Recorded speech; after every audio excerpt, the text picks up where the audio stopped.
Hello friends, let us see today's newspaper, that is 28th of November 2016. First article, it is related to Fidel Castro. Fidel Castro कौन है? ये Cuba के ruler रहे हैं काफी दिनों तक और एंटी अमेरिका थे। Fidel Castro last revolutionary Fidel Castro को लास्ट रिवॉल्यूशनरी लीडर बोला जाता है। तो ये एंटी इंपीरियलिस्ट थे, साम्राज्यवाद के विरोधी थे और इनका जब इन्होंने यहाँ पे रूल किया है क्यूबा में, तो काफी सारी चीजें सोशलिस्टिक मेजर्स इन्होंने उठाए थे, जैसे कि हेल्थ केयर के लिए काम किया, हाउसिंग के लिए काम किया, एजुकेशन के लिए काम किया। नेक्स्ट की ये कोल्ड वॉर एरा जब चल रहा था तो यूएसएसआर और यूएसए इनके बीच में जो प्रॉब्लम्स थी तो उसमें ये एंटी यूएसए हो गए थे। क्यों? ये एंटी यूएसए होने का इनका रीजन था कि 1961 में बे ऑफ पिग्स में इन्वेजन हुआ था। ये इन्वेजन किन लोगों ने किया था कि एग्जाइल कर दिया था इन्होंने, कुछ लोगों को बाहर देश निकाला दे दिया था। क्यूबन लोग थे कुछ जो एंटी गवर्नमेंट थे उनको, तो उनको यूएसए ने ट्रेन किया और बे ऑफ पिग्स में इसके रिजाइम को चेंज करने के लिए, ओवरथ्रो करने के लिए इन लोगों ने इन्वेजन किया, तो इसलिए ये एंटी यूएसए हो गया था। और इन्होंने फिर एंटी यूएसए होने के बाद यूएसएसआर के साथ इनकी नजदीकियां बढ़ गई। यूएसएसआर के साथ नजदीकियां बढ़ गई तो कोल्ड वॉर में एक अलग पार्ट वर्ल्ड का ये भी जुड़ गया। दैट मीन्स कि वेस्टर्न हेमिस्फीयर भी जुड़ गया। वेस्टर्न हेमिस्फीयर में पहले कोल्ड वॉर का कोई ज्यादा इफेक्ट नहीं था। दैट मीन्स कि थर्ड वर्ल्ड कंट्रीज जो थी वेस्टर्न हेमिस्फीयर में, those were out of these NATO and Warsaw, ये थर्ड वर्ल्ड कंट्रीज नेम में थी। नेम है नॉन अलाइनमेंट मूवमेंट। तो इन्होंने फिर जब यूएसएसआर से नजदीकी बढ़ी 1962 में फिर क्यूबन क्राइसिस हुई। यूएसएसआर से नजदीकी बढ़ने की वजह से यूएसएसआर ने यहाँ पे अपने मिसाइल्स तैनात किए क्यूबा में। क्यूबा कहाँ पे है? ये अपना हम यदि यूएसए माने तो इस रीजन में क्यूबा है। तो क्यूबा में यूएसएसआर ने अपनी मिसाइल्स तैनात की, न्यूक्लियर मिसाइल्स, कि वो अटैक कर पाए यूएसए को at any point of time. तो यहाँ पे मिसाइल तैनात करने से यूएसए पे अटैक करने की उसकी क्षमता एकदम जनरेट हो गई। वहां से पूरे यूएसएसआर से यहाँ पे अटैक कर पाए वो थोड़ा मुश्किल था और उतने लॉन्ग रेंज के अभी उसके पास थे भी नहीं। तो एटॉमिक अटैक की जब पावर आ गई तो कोल्ड वॉर का एक इंटेंसिटी और बढ़ गई। एक बिल्कुल बहुत ही मुश्किल टाइम था वो, कि tension all over the world चल रही थी और यूएसए यूएसएसआर का कोल्ड वॉर टाइम और डीप हो गया था बहुत ज्यादा क्यूबन क्राइसिस के बाद से। तो 1962 में ये हुआ था। नेक्स्ट देखिए हम, तो फिर उसके बाद 1962 में क्यूबन क्राइसिस के बाद सीआईए यहाँ की यूएसए की जो है उसको ऑर्डर किया था कि फिदेल कास्त्रो को असैसिनेट कर दिया जाए, मार दिया जाए। तो हालांकि उसे मार नहीं पाए, अभी वो मरे हैं, लेकिन उन्होंने सीआईए को यूज में लिया था इसके लिए। तो 90 इयर्स की एज में वो मरे हैं और उन्होंने ये भी देखा कि यूएसए ने जो सैंक्शंस लगाए थे वो रोल बैक भी किए हैं अभी। तो ये चेंज ऑफ टाइम है। अभी क्या है कि यूएसए और क्यूबा के रिलेशंस में भी थोड़े सुधार आए हैं। दूसरा कि अभी वहां पे रॉल कास्त्रो हैं, इनके भाई हैं, तो ये रूलर है अभी यहाँ पे। और वॉशिंगटन के साथ इनकी डिप्लोमेटिक टाइज कुछ थोड़ी बहुत डेवलप हुई हैं, बट स्टिल वो बहुत अच्छी कंडीशन में नहीं है। Those are still fragile. पता नहीं कब क्या हो जाए, वैसी वाली सिचुएशन है, लेकिन फिर भी ठीक है, चेंजेज आ रहे हैं। तो इनका जो उद्देश्य थे, इनका जो एक आइडियोलॉजी थी वो थी सोशलिज्म और डेथ, जो कि यूएसए की आइडियोलॉजी से डिफरेंट थी। ये नेशनलिज्म का एक कंसेप्ट इनका नया ही डेवलप हुआ है, सोशलिज्म और डेथ, इसी के थ्रू कि oil companies, different different companies जो है, कॉर्पोरेट कंपनीज ऑयल और मिनरल रिसोर्सेज को हथियाने में लगी हुई थी, उन पे अपना अधिकार जमाने में लगी हुई थी। तो उस टाइम पे सोशलिज्म का कंसेप्ट इन्होंने बहुत डीप हार्टेडली एक्सेप्ट किया था और उसी के थ्रू इनका नेशनलिज्म डेवलप होता है। तो नेक्स्ट चीज और देखते हैं इस वक्त। अभी कुछ दिन पहले ओबामा ने विजिट किया है क्यूबा को, तो ये दोनों ही कंट्रीज में एक जनरेशन चेंज आया है, नई जनरेशन आई है। तो नई जनरेशन के थॉट्स, उन्होंने वो पेन नहीं देखा है जो पुराना पेन था कोल्ड वॉर के एरा का, इन्वेजन जब हुए थे वो सारा। तो अभी वाली जनरेशन में इतनी ज़्यादा हिट रेट भी नहीं है, एक न्यू रिलेशंस डेवलप हो रहे हैं। सो देखते हैं अभी कितना क्या चेंजेज आते हैं। नेक्स्ट इसमें एक ये चीज़ है कि राउल कास्त्रो ने कहा कि आई स्टेप डाउन इन 2018। तो जब वो सत्ता छोड़ देंगे तो उसके बाद क्या क्या ट्रांजिशंस आएंगे, वो एक देखने वाली चीज़ है। तो इसमें यही इन्हीं क्वेश्चन मार्क्स पे इसको रेस्ट दिया है। सो हमारे लिए इम्पोर्टेंट क्वेश्चंस क्या है? फर्स्ट तो है क्यूबन क्राइसिस क्या है और इसके क्या क्या इफेक्ट्स रहे, वर्ल्ड वाइड इसके क्या इफेक्ट रहे। तो कुछ क्रिटिकली कमेंट और वैसे टाइप से क्वेश्चन दे देते हैं यूपीएससी। सो क्यूबन क्राइसिस इंपॉर्टेंट है हमारे लिए। क्यूबन क्राइसिस 1962 में हुआ है। यूएसए के अगेंस्ट यूएसएसआर ने क्यूबा में न्यूक्लियर मिसाइल्स तैनात की। ये क्यूबा क्राइसिस है, क्यूबन क्राइसिस है। सो इसी से रिलेटेड कोई क्वेश्चन बन सकता है। अब नेक्स्ट आर्टिकल देखते हैं। ये आर्टिकल ब्लैक मनी के बाद ब्लैक मनी को कर्व करने के लिए 500 और 1000 के नोट को बैन करने से रिलेटेड है। एक नया एंगल दिया है इसमें कि सेंटर स्टेट रिलेशंस, ये कोऑपरेटिव फेडरलिज्म की हम बात करते थे बार बार। तो डिमोनेटाइजेशन का जो स्टेप लिया गया है, ये स्टेट्स की परमिशन, आई मीन टू से कि सहमति, नॉट परमिशन, स्टेट्स को कंसर्न किए बिना ये स्टेप लिया गया है। तो ये सेंटर स्टेट रिलेशंस जो है इसको रीडिफाइन करने वाली एक चीज है। अभी तक क्या होता था कि सेंटर स्टेट रिलेशनशिप्स की बात बार बार हमारे पीएम मोदी करते थे, तो वो कोऑपरेटिव फेडरलिज्म की बात करते थे। और इस आर्टिकल में ये दिया गया है कि सेंटर और पीपल, आम जनता, इसके बीच में स्टेट है। स्टेट इम्प्लीमेंटिंग एजेंसी है। पॉलिसी जो डिजाइन होती हैं वो स्टेट के थ्रू ट्रिकल डाउन होती हैं, स्टेट के थ्रू पास होती हैं। तो ये डिमोनेटाइजेशन का जो स्टेप लिया गया है, ये स्टेट की सहमति के बिना उठा लिया गया है। तो ये एक तरीके से कोऑपरेटिव फेडरलिज्म की जड़ों को हिलाने वाला है। दैट मीन्स कि डिसेंट्रलाइजेशन से सेंट्रलाइजेशन की तरफ हम लोग बढ़े हैं इस स्टेप से। तो कुछ प्रॉब्लम सबको इसमें फेस करनी पड़ी है इस स्टेप के बाद। जैसे कि एटीएम्स में इनमें लंबी लाइन लगी हुई है, किसानों को प्रॉब्लम हो रही है। या फिर हम देखें कि छोटे जो मैन्युफैक्चरिंग सेक्टर इंडस्ट्रीज हैं, वो कई सारी बंद हो गई हैं। जैसे हमने ब्रास इंडस्ट्री देखा था मुरादाबाद का, ऐसे ही मेरठ में भी छोटी इंडस्ट्रीज की यही हालत है। बाकी जगह भी ऐसी ही कंडीशन है। तो ये सेंटर ने जो डिसीजन लिया है विदाउट कंसेंट ऑफ स्टेट लिया है।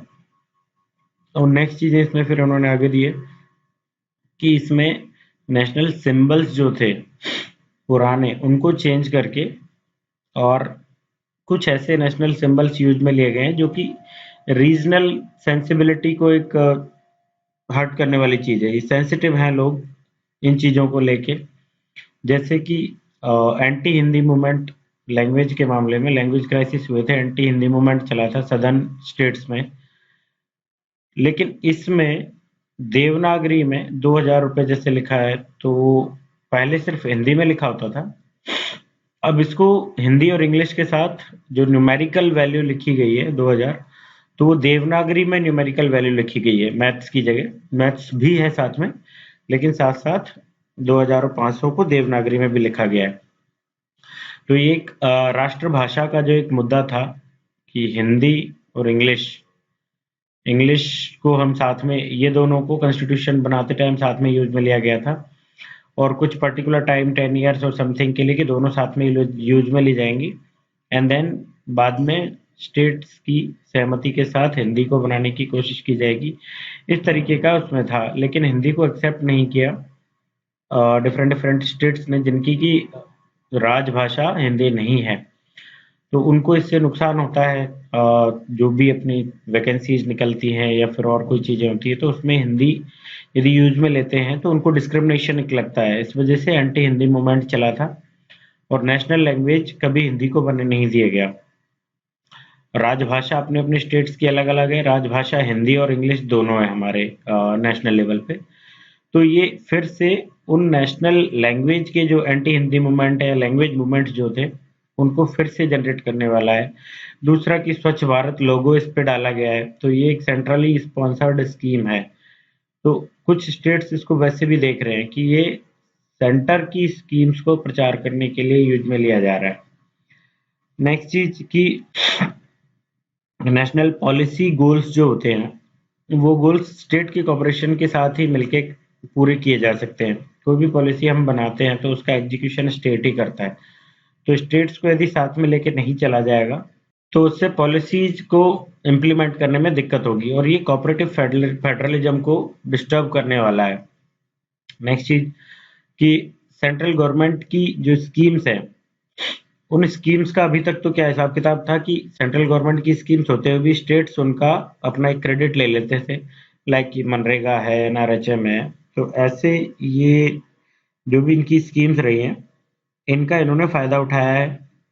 और एक ये CSDS, ये centre for the study of developing societies, लोक नीति, तो इसका centre for the study of developing societies इस 2014 में लोकसभा के इलेक्शन के दौरान इसकी एक स्टडी में जो रिजल्ट निकला था वो ये निकला था कि 42% लोग ये मानते थे कि मनरेगा जो है स्टेट स्पॉन्सर्ड है। उनकी स्टेट ने उनको ये स्कीम प्रोवाइड करवाई है और लोगों को उससे फायदा हो रहा है, जबकि सिर्फ 27% ये मानते थे कि ये सेंटर की स्कीम है, सेंटर की स्कीम की वजह से हमें फायदा हो रहा है। तो इस तरीके की चीजें थी। और लेकिन अभी एकदम ड्रास्टिक चेंज है कि स्वच्छ भारत लोगो उस पे लगा देने से या फिर और कोई भी स्कीम्स जो हैं जैसे कि प्रधानमंत्री सिंचाई योजना या ऐसी अदर स्कीम्स को भी इस तरीके से माना जा रहा है कि इनका प्रचार प्रसार इसके नाम पे, पीएम के नाम पे करके, उनका नाम पीएम के नाम पे रख के एक फेडरलिज्म को खत्म किया जा रहा है और स्टेट को डाउनग्रेड करके सेंटर को ज्यादा आगे लाया जा रहा है। इन्होंने एक एग्जांपल दिया है ब्राजील का कि ब्राजील में एक बोल्सा फैमिलिया करके एक सोशल स्कीम थी उनकी। तो इसमें 80% लोगों का ये मानना था कि ये प्रेसिडेंट की चलाई हुई स्कीम है, जबकि इंडिया में ये उल्टा है, जैसे अभी हमने ये देखा। अब नेक्स्ट चीज की ब्रांड मोदी को यूज में लिया जा रहा है डिफरेंट डिफरेंट प्रोग्राम्स में उनको रीडिजाइन करने में, ताकि वो सेंटर की ही स्कीम लोगों तक ये पहुंचे कि वो सेंटर की स्कीम है। अब कुछ एग्जांपल्स इन्होंने कोट किए हैं आगे कि जैसे ममता बनर्जी का कहना है कि जो सेंटर के प्रोग्राम्स हैं उन प्रोग्राम्स का पीएम के नाम पे उनका नाम रखा जा रहा है। तो उसमें जबकि ये सेंट्रलाइजेशन की एक प्रवृत्ति है कि पीएम के नाम पे उनका नाम रखा जा रहा है और ये सेंट्रलाइजेशन की तरफ बढ़ रहा है। दूसरा, क्रेडिट टेकिंग के लिए पीएम के नाम पे उनका नाम रखा जा रहा है, ऐसा ममता बनर्जी का कहना है। अब इसमें उनका आगे क्या कहना है कि स्टेट गवर्नमेंट भी पे करती है, फंड्स प्रोवाइड करवाती है, फाइनेंस प्रोवाइड करवाती है डिफरेंट डिफरेंट स्कीम्स के लिए। तो फिर सिर्फ पीएम के नाम पे इन प्रोग्राम्स को क्यों रखा जा रहा है जबकि स्टेट गवर्नमेंट उनको फंड्स प्रोवाइड करवाती है? तो ये गलत है। ये सेंट्रलाइजेशन का एक कोऑपरेटिव फेडरलिज्म को नष्ट करने वाला है, सेंट्रलाइजेशन को बढ़ाने वाला है। नेक्स्ट, नीतीश कुमार ने भी कहा था कि प्रधानमंत्री सिंचाई योजना के लिए इन्होंने कहा था। और दूसरा, प्रधानमंत्री फसल बीमा योजना के लिए इन्होंने कहा था कि प्रधानमंत्री फसल बीमा योजना में आधा बर्डन, फाइनेंशियल बर्डन स्टेट्स को बर्दाश्त करना पड़ता है, स्टेट्स स्पॉन्सर्ड है वो। तो उसका नाम प्रधानमंत्री और मुख्यमंत्री, PM CM farmer insurance scheme इस टाइप से होना चाहिए था, या फिर centre state farmer insurance scheme होना चाहिए था, ना कि प्रधानमंत्री फसल बीमा योजना, क्योंकि 50% बर्डन हम भी उठा रहे हैं। दूसरी ओर इसका एंटी एग्जाम्पल देखें हम तो नेशनल फूड सिक्योरिटी एक्ट 2013, इस एक्ट के तहत सेंट्रल गवर्नमेंट लगभग 67% लोगों को फूड प्रोवाइड करवाती है 1 to 3 रुपीज में, ग्रेन के हिसाब से। तो इस पे अखिलेश यादव ने यूपी में अपनी फोटोज उन बैग्स पे पेस्ट करवा के और फिर डिस्ट्रीब्यूट किया। तो यहाँ के जो बीजेपी स्पोक्स पर्सन है यूपी के, उन्होंने कहा था कि सेंट्रल गवर्नमेंट की पॉलिसीज का क्रेडिट लेने की कोशिश कर रही है स्टेट गवर्नमेंट। तो इस तरह की चीजें जो है वो दोनों ही साइड से यदि होती है तो एक प्रॉब्लम है, कोऑपरेटिव फेडरलिज्म को डाउनग्रेड किया जा रहा है। नेक्स्ट चीज, डीमोनेटाइजेशन की बात करें हम तो डीमोनेटाइजेशन का कई स्टेट्स ने वेलकम किया है। जैसे कि छत्तीसगढ़, हरियाणा, राजस्थान, उड़ीसा, तेलंगाना और बिहार के पीएम सीएम ने भी इसका एक वेलकम किया है। और लेकिन हालांकि उन्होंने कहा कि ये इम्प्लीमेंटेशन ठीक तरीके से नहीं किया गया था, लेकिन उन्होंने इसको प्रेज किया है। एग्जीक्यूशन को उन्होंने कहा कि खराब तरीके से किया गया है। सो इसमें भी ये वाली चीज आ जाती है फिर कि स्टेट्स कुछ इसको प्रेज कर रहे हैं, कुछ इसके अगेंस्ट जा रहे हैं।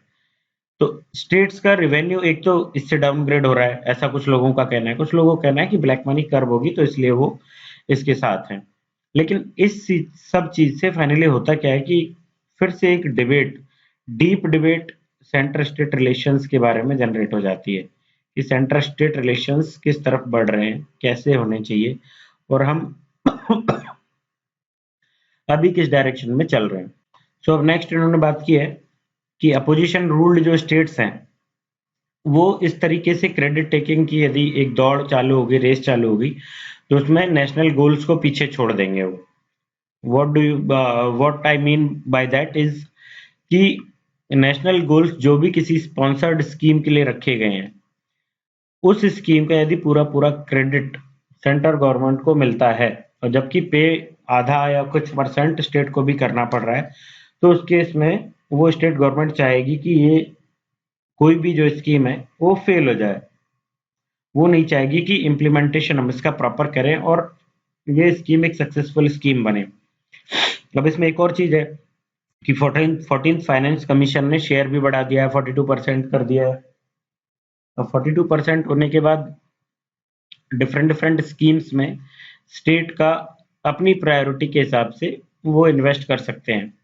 तो अब स्कीम्स डिपेंडेंट भी ज़्यादा हो गई हैं स्टेट गवर्नमेंट पे, तो इसलिए नेशनल गोल्स को प्राप्त करने के लिए ये क्रेडिट टेकिंग की जो एक दौड़ चालू हो गई है उसको खत्म किया जाना जरूरी है, और एक डीपर डिबेट की जरूरत है सेंटर स्टेट रिलेशनशिप्स पे, जो कि स्टेट गवर्नमेंट्स को एक इंसेंटिव प्रोवाइड करवाए।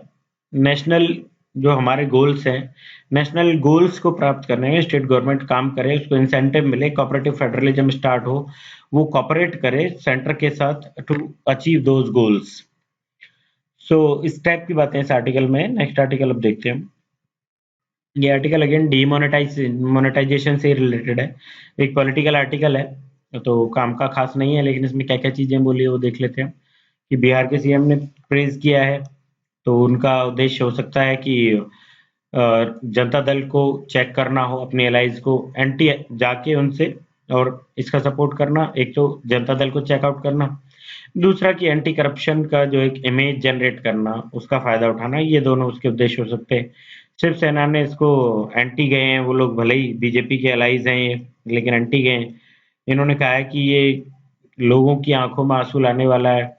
दूसरा, डिमोनेटाइजेशन के अगेंस्ट तृणमूल कांग्रेस और सीपीआई, इन लोगों ने भी हाथ मिला लिया है।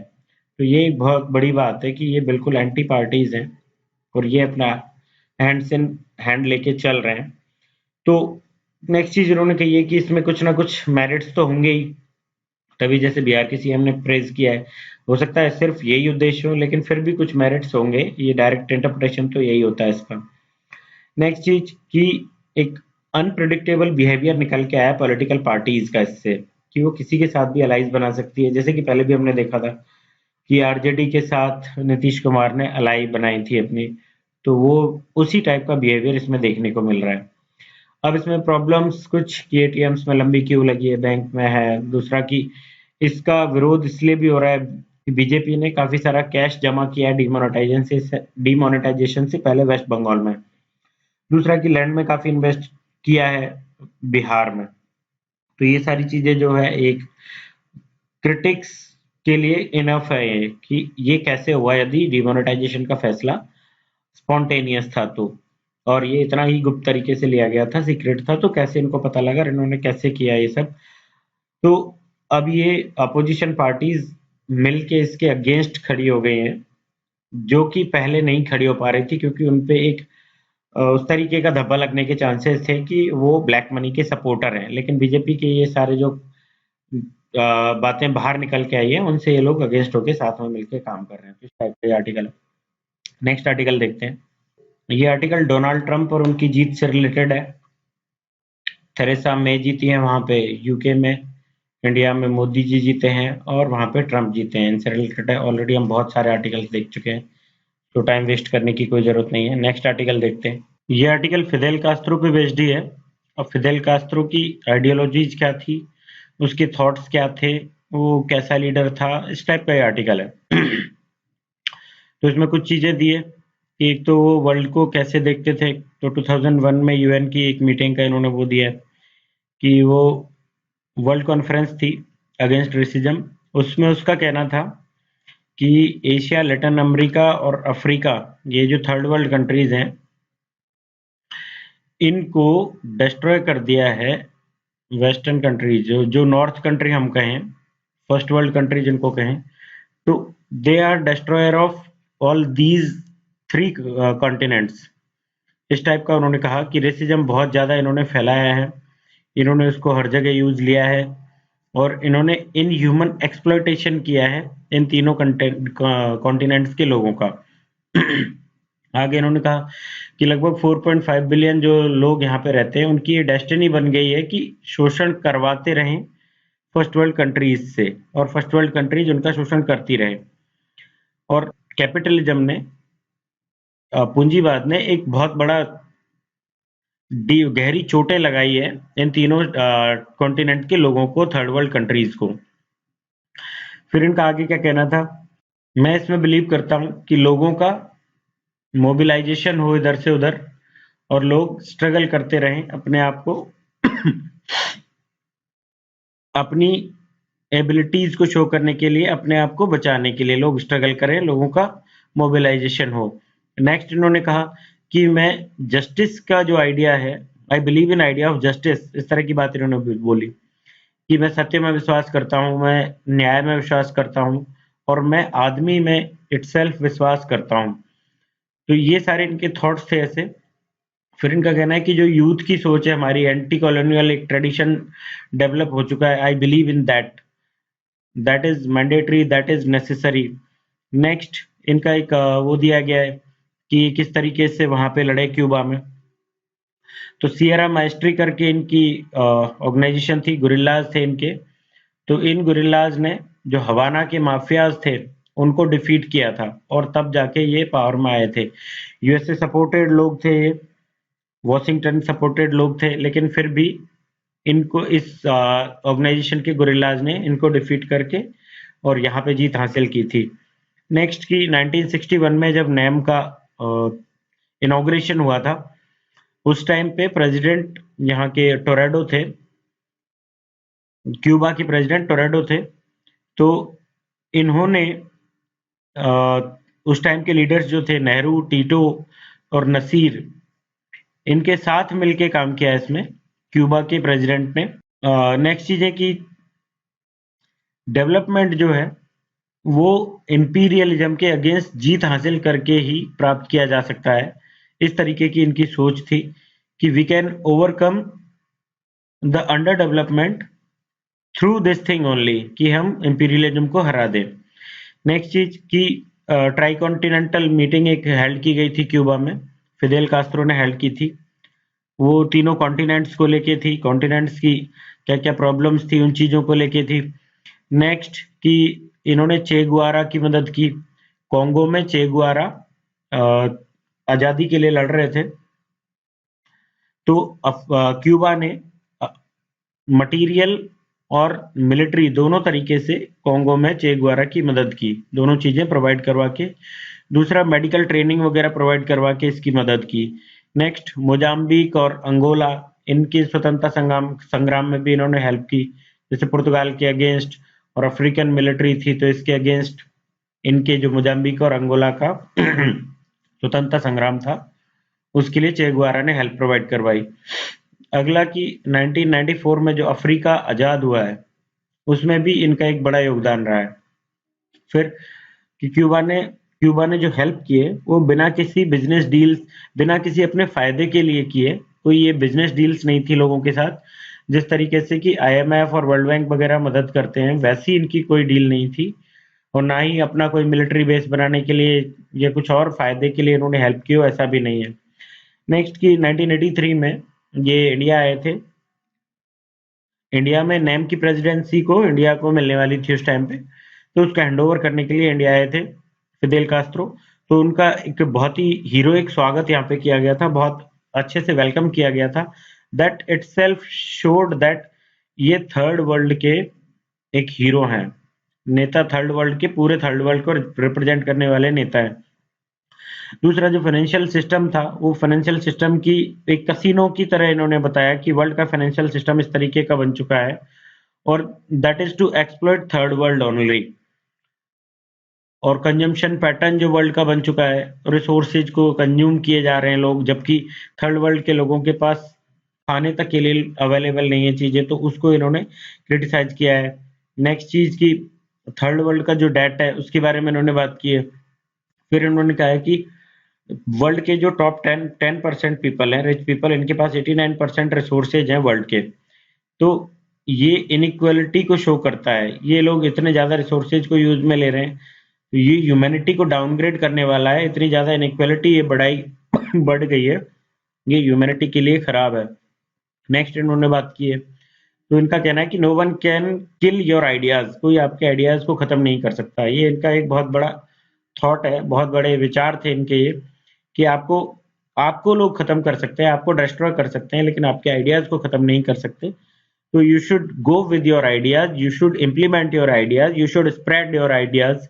तो इस टाइप की बात इन्होंने की है। तो नेक्स्ट आर्टिकल देखते हैं फिर। ये खालिस्तान मूवमेंट से रिलेटेड है। अभी पंजाब में कुछ लोगों को छुड़ा लिया है।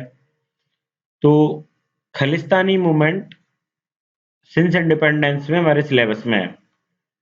1984 के जो दंगे हुए वो भी, इस पे एक मूवी भी आई है इस साल। तो ये और खालिस्तानी मूवमेंट फिर से जैसे इनको छुड़ा लिया गया है, तो एक थोड़ा सा इंपॉर्टेंट बन जाता है कि 1984 के दंगे वगैरह वो सब पढ़ लिए जाए और खालिस्तान मूवमेंट पढ़ लिया जाए। जो भी भिंडेवाला और उनका सारी हिस्ट्री है, तो मॉडर्न इंडिया में वो पढ़ लेना ठीक रहेगा। नेक्स्ट आर्टिकल देखते हैं। ये एनजीटी की एक रूलिंग आई है कि इंग्लिश, सिर्फ इंग्लिश यूज में ली जाएगी प्रोसीडिंग्स में। तो ये सेकंड पेपर के लिए हमारे लिए इम्पोर्टेंट है। कैसे कि कॉन्स्टिट्यूशन ऑफ इंडिया में लिखा गया है कि सुप्रीम कोर्ट में और हाई कोर्ट में जो भी केसेस लड़े जाएंगे वो इंग्लिश में होंगे, उनकी प्रोसीडिंग्स इंग्लिश में होंगी।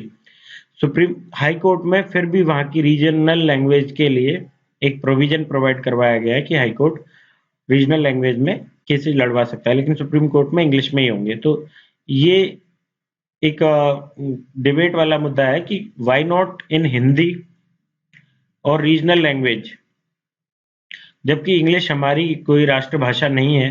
हिंदी को हमने बनाने की कोशिश की थी, बना नहीं पाए। एंटी हिंदी मूवमेंट भी हमने अभी देखा, पहले भी आर्टिकल हमने देखा है। तो ये सारी चीजें कोरिलेट होके कि